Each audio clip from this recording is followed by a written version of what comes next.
Light within my heart, light within my thoughts, light within my words. May one and all and everything, blessed and loved, ever be. Welcome. I am Sister Who. Today I wanted to dig a little deeper into the question, what next? Within the introduction, it has me walking into the what might be the backstage entrance. This going through this door, and then it just goes into darkness because we don't know what's inside. And so often, that's the best we can do when we ask the question word, what next? Because the darkness is not something we need to fear. It is simply a realm of the unknown, that we don't know what's coming next. And we hope that we'll be able to meet whatever comes next, that we have enough resources, enough adaptability, enough inventiveness within ourselves that we can do that. And of course, it's always easier once you have some experience. Those who have lived longer and been through more things, of course, in approaching new challenges, it's like having more references to what you could do within the future by having more of a past. That because I've met this challenge in that way, and I met this challenge in that way, and I encounter this challenge, which is a little like that but not completely, and a little like that but not completely. But there are elements of all these past responses that could be effective in this new situation. And so I put them all together and come up with something that, lo and behold, does work. And that's wonderful. But on a similar note, it's kind of like foreign languages. The more foreign languages you learn, the easier it is to learn another one because you have more points of reference. But it still leaves life being this always peculiarly mixed bag. This strangely mixed combination of dark and light and all sorts of shades of gray, and things that aren't exactly what we wanted, but they're close, and things that we definitely didn't want, but in the bigger picture they somehow sometimes don't seem to matter as much as, that we were threatened, if this happened it would be terrible, and then we go through it and find out, well, it wasn't as bad as I thought. Or conversely, maybe something happens that you thought wouldn't be very bad, and it turns out to be worse. And, leaves us back at that point of asking, so why? What meaning can I give to this so that I can transform it from being disempowering and debilitating into being something empowering and something that creates more insight, more ability. The important thing to me, I guess, is not so much how we answer as embracing the question, being willing to wrestle with the question, in saying what next, to allow that there will be a certain amount of surprise, a certain amount of uncertainty. That we need the surprises, kind of like the raised eyebrow on the right part of my face, that we need there to be something that says what next, and leaves the welcome mat out for something that we've never had before, we've never known before, so that we don't have to be only the product of our past experiences, only the product of what we've got. Instead, something totally new can happen. Somebody totally new can come into our lives. Some resource we've never had before can come into our lives. It wasn't that long ago. There were people who grew up not even knowing what a computer was. And now computers seem to be everywhere. There are still people in our world who don't have a telephone in their homes. And so, when or if they would ever get a telephone, that would be a whole transition to go through. The first time I got into doing email myself over the internet using my computer, it was very much a what next kind of moment, because I discovered, to my great surprise, that suddenly, because I had email, I was hearing from people I hadn't heard from in years, because they were so thrilled with being able to use this new toy called the computer to send email, that even though I couldn't get them to answer a letter or answer a phone call, they would be very gladly send me an email. And so the what next, I turned the computer on, I sent out some emails, and suddenly I was getting emails back that I hadn't really anticipated, getting from people. And, then when, again, through the computer, we've got the availability of the internet, and you say, okay, what next? Well, every day there are new websites being added to the internet, and consequently, what next could mean making connection with resources that previously weren't available to you. And because of those resources, maybe something happening in your life that you would never have guessed would ever happen.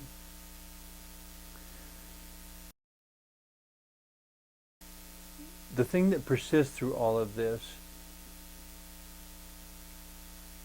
ultimately, where I keep trying to tell people now, is that our best resource is each other. Because even when the power goes out and the computer doesn't work anymore, we still have each other. And if we're used to doing things a certain way, and a natural disaster, a tornado, earthquake, hurricane, what have you, comes along, and suddenly everything changes, we still have each other. When numerous times across the United States throughout the last 100 years, there have been major disasters associated with tornadoes, that they would, in a matter of minutes, half of a town would be gone, and people would be rebuilding houses by the hundreds. And suddenly we have, in moments, we suddenly have all these homeless people. But what they still have in that moment, it's not that they have lost everything. They have lost their house, they have lost certain possessions, they have lost certain abilities and resources. They still have each other, and most importantly, they have a new beginning. And the question is how they can make use of that new beginning, and how they can make even more use of it together than they could operating all by themselves. When we work together, it's amazing what we can accomplish. But that is so easy to forget when we're busy sending emails and answering the telephone and doing all the dailiness of life, to remember that our greatest resource is each other. In a similar note, as a person of faith, I also count that there are the others who are not physical. There is God. I believe in angels. I believe in the persistence of the human spirit after death. I don't know whether friends who have died can hear me or not. If they can, it's a one-way communication because I can't hear them, but there's something even about their memory that continues to inspire me and empower me, that in thinking back on, when somebody asks, well, how would so-and-so handle this situation? Or maybe something that we did with that person that was a wonderful memory, we might have an opportunity to do something similar with another person. And so that moment of new friendship suddenly becomes this deep, complex, wonderful, inspiring event, because it's not just the event in and of itself, it's the most recent manifestation of a previous event, of a beautiful, treasured memory, an echo of a time of love and wonderful bonding as friends. The point, I guess, all of this brings back to me is, in saying what next, it's not what next, I'm all by myself, it's what next with collaborators whom I know in the present, collaborators whom I've known in the past, and strangers with whom I may collaborate in the future. Could make so much difference in terms of how things turn out, in the same way that we could make a difference in somebody else's life. what next ultimately depends upon each of us, and what we're willing to give to a situation, and what other people are willing to give to a situation. And sometimes the circumstances turn out the way they do just because of what was or wasn't given.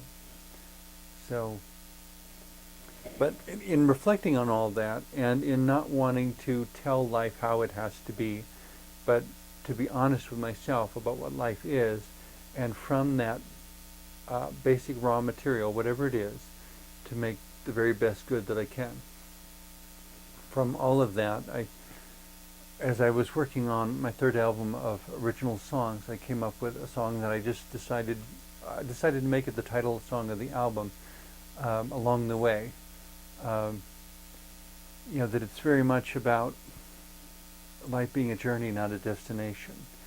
That what makes the journey work, what makes the journey beautiful and special, is having each other along the way, and not trying to decide who's better than whom, but simply holding hands, like a greeting card that I saw many, many years ago that said, don't walk ahead of me, I may not follow. Don't walk behind me, I might not lead. Just walk beside me and be my friend. In a similar sort of way, I guess, as I've read the Bible and other sacred texts over the years, as I've spent, by now certainly hundreds of thousands of hours in prayer and meditation, reaching out with whatever spiritual ears I have to hear the voice of God in whatever way God may choose to speak, and allowing God to be a mystery, that God doesn't have to be only what I understand, that God can be more than anything I could ever comprehend. And to understand that really what being a person of faith is about, what having a belief in God is about, is having a relationship of love with that which we cannot control and which we will never fully understand, and that which is so beyond us, and yet for some reason, perhaps the way I love my dogs, loves us and seeks to watch over us to varying degrees and in various ways, because God sees a bigger picture than any of us see, and if we could see the bigger picture, we might make the same decisions that God makes, but without that information, it's all confusing. But to understand that it's okay to be confused at times. And it's okay to have struggles, and it's okay to recognize that life is a mix. And, as Jesus said, rejoice with those who rejoice and mourn with those who mourn. That we can be fully present with each other and empathically, empathically,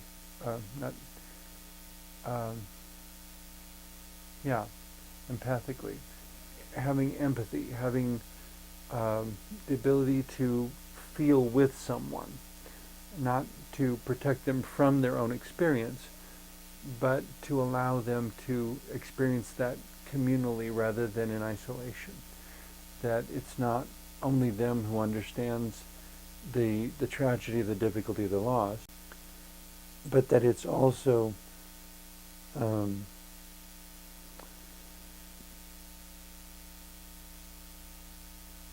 sharing that moment with someone who really does understand, and in dispelling the isolation, finding that they may have greater emotional strength to deal with the challenge, and to know that it's not meaningless. It's all part of a journey. It's all part of a formation. Sometimes it's not so much the answers we have or the ways we succeed in coping as it is the person we become by participation in that journey. So, as I was getting ready for my third album, I wrote a song. It's simply called Along the Way, or Along the Way.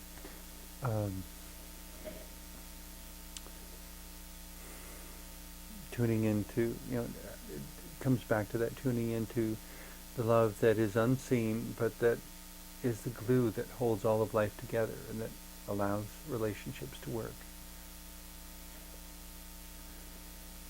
When I close my eyes to see I always find you there. When I look at what's around, it gives me quite a scare.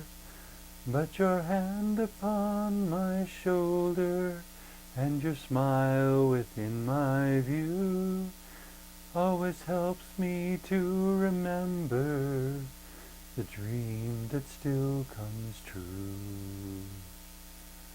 All along the way, your smile is on my mind. All along the way, I continue to find that sunny days have rain, and clouds have rainbows too, and somewhere in between there's me and you. When years have passed me by, and I've nothing left to give, when friends have come and gone, and history's where we live, when the phone no longer rings, and letters don't come at all, you'll still be what I'm thinking, and perhaps you'll hear me call. All along the way, your smile is on my mind. All along the way, I continue to find that sunny days have rain, and clouds have rainbows too, and somewhere in between there's me and you. Was all this meant to be? Did it make me who I am? Did I learn all that I could? Do I finally understand? Can my growth into the one whom I am today help me to at last give thanks for each moment on the way?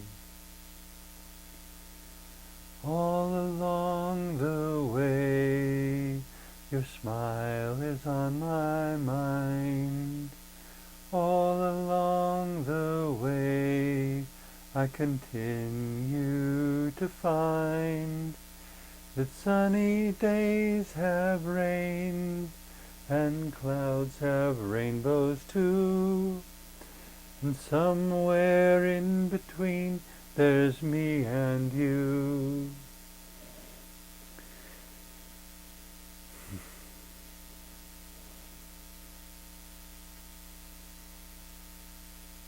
I suppose the most challenging thing about that acknowledgement, though, is recognizing that in some sense life is the blessing and the curse we all share, because it's a blessing to be here and to experience things and discover things and grow and learn and dance and sing and form relationships.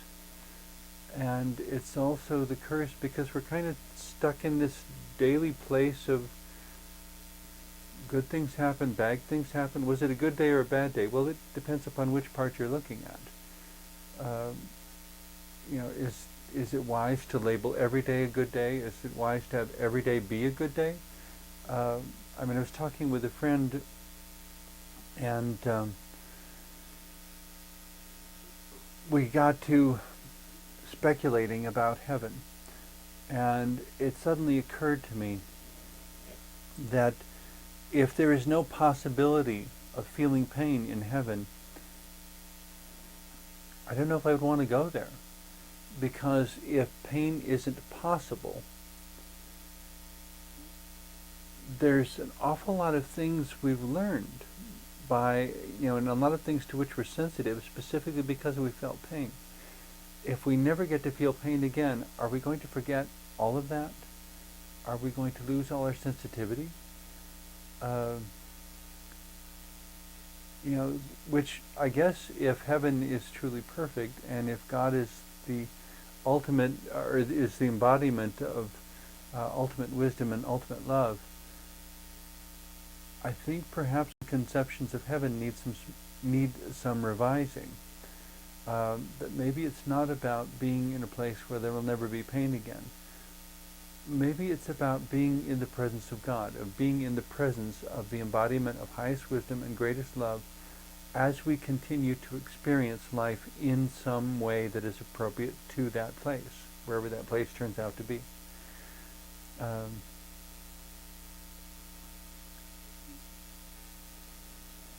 Regardless, though, it still leaves us with the opportunity to make the journey together rather than to make it alone, and to recognize how interconnected and interdependent everything is, and that none of us lives or dies in isolation. We don't do anything in a vacuum, where our lives are inextricably linked and interwoven with the lives of everything else around us, even the life of our planet. When people talk about how pollution may be shortening the life of the planet in a sense, but again, when you consider the mass that is Earth, all of human civilization is fairly superficial. But it all brings us back to asking the basic question of what next, having an aspiration. I guess that's the other big thing that we haven't touched on yet in relation to the question, what next? Aspirations. What comes next? Or do we think we've arrived and we're orchestrating our life like it's this nice plateau? We have the house, we have the car, we have the family, everything's set, don't mess with it, I'm just going to live out my life here. Well, you basically just stagnated, which is kind of the antithesis, the opposite of what life really is. If life is about learning and growth and experiencing and discovering and dancing and singing, all of that requires change. As the ancient Greek philosopher noted, change is the only constant in the universe. So when we say what next, it seems to me to be able to say what next, we have to have accomplished a at least respectful, hopefully good relationship with this dynamic of change within our own lives and within the lives of those around us. That as their lives change also, we find ways to continue holding hands, and if their changes are really for their best, that if necessary, we love them enough to let go. I recall a line from a book written many years ago by a woman named Corrie ten Boom, who was a Dutch woman whose family got involved in hiding Jews and getting them out of the country, helping them escape to safety during the Nazi occupation of Europe in World War II. And eventually they were found out and carted off to concentration camps. She survived and was liberated from the camps by supposedly some clerical error, I guess, but she did survive, and then after the war traveled around the world talking about her experiences a lot. And she said, I always try to hold things loosely because it always hurts so much when God has to pry my fingers open. And there's a sense in which we really don't own anything except the present moment. And so when we say what next, it's almost like telling God, I'm ready to receive whatever your love and wisdom has for me, whatever is in your hands. I'm not going to hang on to anything too tightly on my own, because with my limited perception and my limited understanding, I may cling to something that is not in my best interest. I may cling to something that will actually hurt me in the long run. But if I'm too close to the situation, I won't know that. It's like hanging on to a sinking ship. Don't abandon the ship, stay with the ship. Well, you could ride it all the way to the bottom of the ocean if you want. At some point, if you're going to live, you have to let go.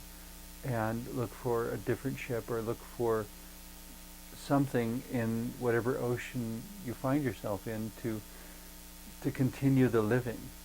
As long as you have the life, might as well continue it. Death will come when it needs to without any help from any of us. Um, in the interim, there's a whole lot of potential and a whole lot of discoveries and magic locked up in each one of us. It's as if every person is a care package from God with surprises and secrets and possibilities that people haven't ever imagined. You know, when Galileo was born, nobody knew what he would become. When Leonardo da Vinci was born, nobody knew the drawings and paintings that he would do. And on it goes with, and every single person watching this show could be just like that, So it comes down, when we say what next, it's asking God, show me what's within me. What is important is the openness to say that I think there just might be some sort of divine magic within me that is yearning to get out, to do something beautiful and meaningful and wondrous in this world. Please help me not to be the reason that it doesn't get out. In any case, blessings, love, and peace to you in all your explorations of what comes next in your life. Hold on to your aspirations, hold on to your dreams, and trust that God will guide you to the ones that really are the best.